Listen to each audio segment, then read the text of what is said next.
Pillow of Death from 1945 was the sixth and final entry in Universal's Inner Sanctum series starring Lon Chaney Jr. I just watched and reviewed the film Strange Confession, which was entry 5 of the series, and decided to just go ahead and complete reviewing all of these because why not? So I will give a quick summary of Pillow of Death, spoiler-free, and then offer some thoughts on the film. Well, the film opens up with Wayne Fletcher, played by Lon Chaney Jr. Now, he's a lawyer, and he's with his lovely secretary, Donna Kincaid, played by Brenda Joyce. And he's just returning her home. Fletcher wants to talk to his wife that night about a divorce, so that he can be with Donna, it would seem. Well, Fletcher returns home and finds out that his wife has been murdered. Now, Police Captain McCracken, played by Wilton Graff, is there. And also his wife's psychic, Julian, played by J. Edward Bromberg. Now, they're all suspicious of Fletcher, and he's arrested. Now, McCracken then heads to the Kincaid house. It's this creepy old mansion with odd noises and doors that just open and stuff like that. And he is there to question the family. Well, the cast of characters, we meet Belle Kincaid, played by Clara Blandick, her brother Sam, played by George Cleveland. They have an English family relation, Amelia, played by Rosalind Ivan, and Donna, who we met before. McCracken also finds a neighbor, Bruce Malone, played by Bernard Thomas, who's peeping in a window. So a lot of weird, suspicious characters here in this spooky old house. Now, Fletcher is released due to a lack of evidence, and he and Donna work together to try to identify the killer.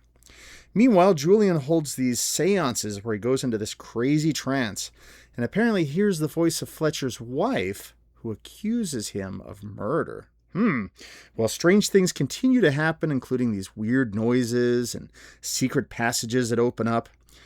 And other murders begin to take place. Well, what is going on here? Who or what is behind all of these strange occurrences?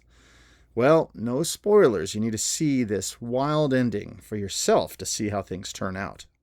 So Pillow of Death was released in 1945 by Universal and was directed by Wallace Fox. It's interesting that the head in the crystal ball doesn't appear at the beginning of this episode. You know, the one that would say, even you can commit murder and all that. No, they just go right into the story with this film. Now, my thoughts on this one.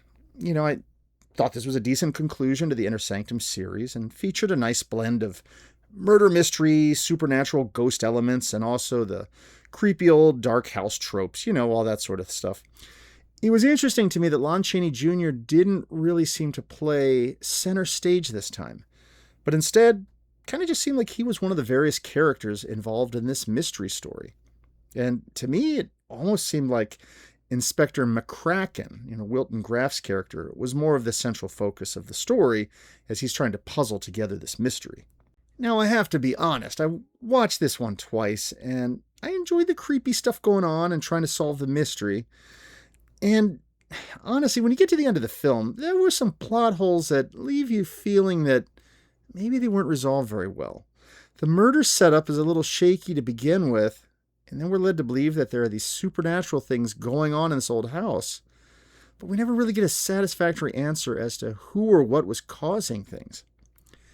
You know, I won't go terribly deep because I don't want to drop spoilers, but watch the film for yourself and see what I mean about those plot holes.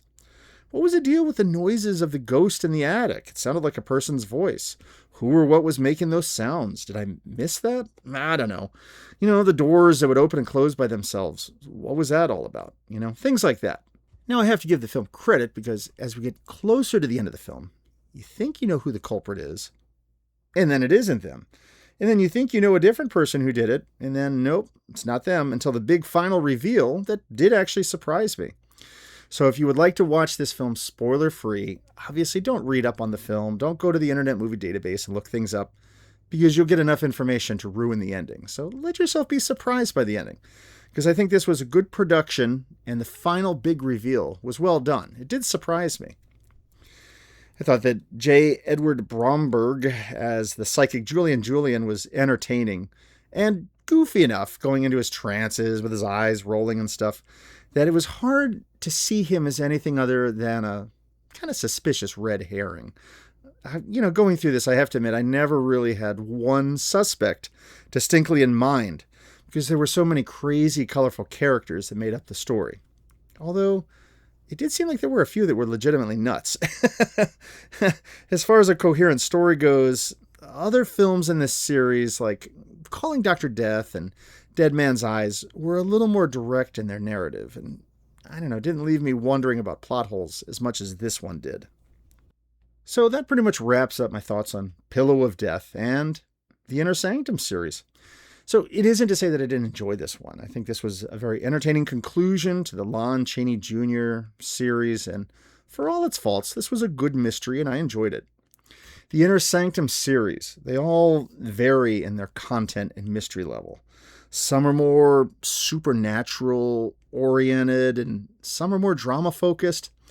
And to me, they all had just I don't know how to explain it, like a little bit of the Universal monster feel to them.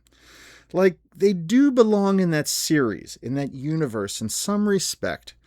Maybe it's just because of the component of Lon Chaney Jr., I don't know. But all of the mysteries and the supernatural features that, in a weak way kind of tie into the universe. Well, I think so, at least. You can make of this series what you like, but I'd urge you to go and check them all out for yourself and see what you think. It was an enjoyable run going through the Inner Sanctum series, and I really did enjoy all of these. So that's Pillow of Death, and that's also the conclusion of the Inner Sanctum series. I enjoyed them, and I think that all 6 films of this set are definitely worth checking out.